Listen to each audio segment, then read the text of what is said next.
Let's talk some White Sox. We're home for the White Sox as they start against the Anaheim Angels tonight. We'll continue to talk about that game. It's Bleck and Abdallah till 8:30. Then it's Connor McKnight with your pregame show. And then Len and DJ begin a new era of Sox baseball on the radio here at ESPN 1000.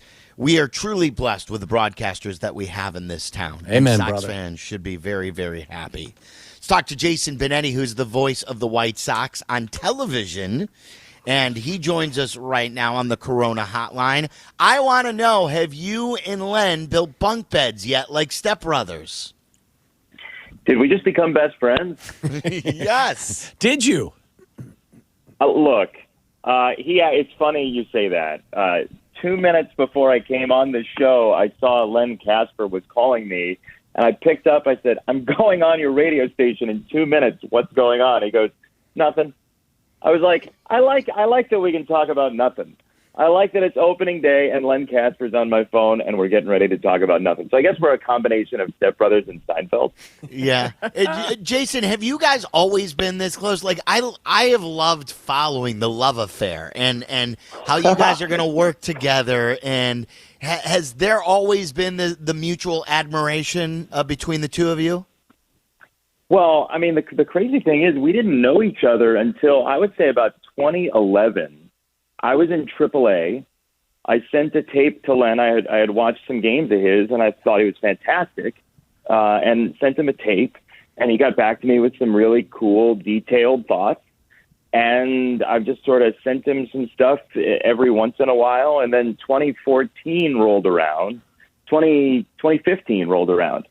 I was living in D.C., and I just checked to see if he wanted to go have lunch one day. And he said, I can't. We've got like a day game and a night game, or like night game into a day game. Or there was something going on. He said, but would you want to come after the game and watch the Hawks in the Stanley Cup Finals with me and the crew? And so I met in Crystal City, Virginia, him, Jim DeShays, producer extraordinaire Mark Brady, and a couple other people from the Cubs TV crew. And we just like hung out like we'd been friends for a long time. And then suddenly Len was one of the guys stumping for me to get the White Sox job. So he's always been a friend from a distance. And then we got to know each other, and now we're quite close. Jason, I don't want to ignore your knowledge of the pitching and the preciseness and the beauty of that art, but Stoney's as good as anybody evaluating it. How do both of you guys feel about the potential for this pitching staff? It's funny. It's funny because when Eloy got hurt, there was this reflective moment of, at points there might not be the same explosiveness to the offense. And then I stepped back and I looked and I thought, and I know there are some ifs, and part of the issue that people have who are on the downside of the White Sox projections are with the depth. But looking at the top three in the rotation, and if, again, it's an if, but if Dylan Cease is what he looked like in spring training and what we believe he can be with the combination of him and Ethan Katz in the learning department, you have a really good top four, and you have one of the deepest bullpens in Major League Baseball. Suddenly, you start to get the feeling that the pitching staff, again, if healthy, is going to be better than we thought on the way in. And then even the if healthy doesn't need to be as much of a caveat, because you do have some options in that bullpen of guys you could stretch out if you wanted to stretch them out. So I actually think there's going to be a better pitching team than people think, and I don't think the offense is going to be as explosive as we once thought because of the injury, and that's not that far out on the limb there. Jason Benetti joining us. And Jason, let's build on that. Of the ifs, not, and I'm not talking about Moncada because he had a down year. So like Tim Anderson, Moncada, and even Robert is expected to be great. Like whether it's right field, whether it's Cease, whether it's Kopech, what Vaughn as the new DH. What are the ifs that you're most certain will be good? Ifs that I'm most certain will be good. I feel really good about Andrew Vaughn. I really do. Having talked to him some yesterday and in days past, and heard everything I could possibly hear about him from people that cover the college game and people at Cal, I feel like that kid is going to be an important part of this offense. I could very well be wrong. This could go into cold takes exposed very quickly. But my sense is that Andrew Vaughn is going to be better than people expect. Now, I wish he wasn't need him to be good, but that's the situation you end up in. I feel strongly about that one, and I actually feel really strongly about Dylan Cease.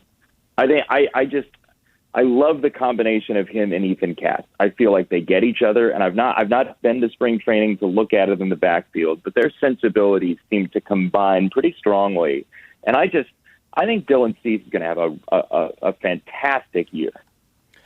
How confident are you that Robert will build on the early success he had last year? He struggled a bit, I believe, in the month of September. Got some quality hits, I think, against the A's in the postseason, but there was a decline in his performance. He's a young player, Jason. Are you convinced that he has addressed some of those issues and he's beyond them?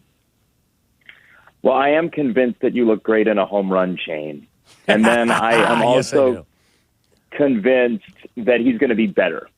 I was really excited for Eloy Jimenez's second season and a full season for the White Sox. I was very excited for that. I feel like Luis Robert is a little bit, maybe a lot behind Eloy in that curve. That's not to take anything away from the talent, because I think he's going to be better, and I think he could have a bang-up year. But if you're asking which of the ifs I'm most sure about, it's not Luis Robert, simply because we know he's going to be really good defensively. And I did we had one game in spring training, I think it was 2 games ago, he took like an 8-pitch walk. And I said to Stoney, spring training or not, that's a sign to me that he has worked on some of those things, because I don't remember a circumstance where he did that last year. So I think he's going to be better for sure. I don't really have much of a gauge, because I haven't seen a ton of them in person of what that's going to be this year. You know what I think is really an underrated, exciting part of baseball is when you have a bullpen like the Sox and you get a quality start from the pitcher, whether it's 5 or 6, whatever, and you can follow, you go to Crochet or you can go to Kopech, you can bring in Bummer, and all the guys, and then the closer that you get this year, that's exciting, isn't it? For, hey, this guy's coming in now, and now that guy's coming in, and Hendricks is going to close this thing. It's really cool, isn't it? It is, and it's different. The first couple of years that I was here doing these games, the Sox were trying to figure out the bullpen. So there were some games where it'd be like, okay, we'll bring one guy in, see if he's got it. Oh, he doesn't got it. Let's go deeper into the bullpen. There was a lot of digging. And now, if somebody doesn't have it on a given day, you got like 5 or 6 guys in there who are definitely going to have it. And what's funny is every time you list the bullpen, you're bound to forget about somebody. Matt Foster had a great rookie year last year. A great rookie year. The changeup is really good. And he's like the 8th best arm in the Sox bullpen now, which, great. Good on you for developing that. But Tony La Russa has a lot of options in the bullpen, and he's got a lot of really dynamic arms to go along with those options. They're not all the same look. They have different types of stuff. Bummer is like an alien out there. Like, people just do not like looking at it. Hendricks obviously has the pedigree. Crochet looks like he's stepping on your throat with that front foot. Like, there are just a lot of different looks and a lot of different feels, and they're all live arms. So yeah, I'm amped to get to the 6th inning with a lead this year. I'm sure we'll figure this out as the regular season moves on, Jason, but do you get the sense that this team and this manager are meshing quite well as things get started tonight for real? I actually do. I know people are skeptical about that inherently, and there were some people who didn't appreciate Tony La Russa when he got hired, but listening to, and there were other options that people in Chicago wanted, and I totally get that. I fully understand. So I'm not criticizing those people who are saying that. As I've talked to Tim and to Lucas and to other guys in the clubhouse, like there is no reading between the lines that I have to do and what they're telling me and Len and other people about Tony La Russa. There is a very strong feeling to me that the meshing has gone extraordinarily well. And that Tony La Russa, who has been seen as an innovator, it's really funny how life goes. I was just thinking about this. I was reading some more about Tony today. It's funny how the arc of life happens. Because if you go to the Society for American Baseball Research bio, the SABR bio for Tony La Russa, they have great historical bios on so many baseball players.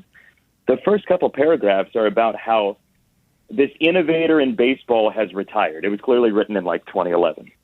The innovator in baseball has retired. He's founded some things in bullpen management, and he's created specialist relievers, or at least helped bring them in vogue. And then the Sox hired Tony La Russa, and really the narrative was that they were hiring a dinosaur.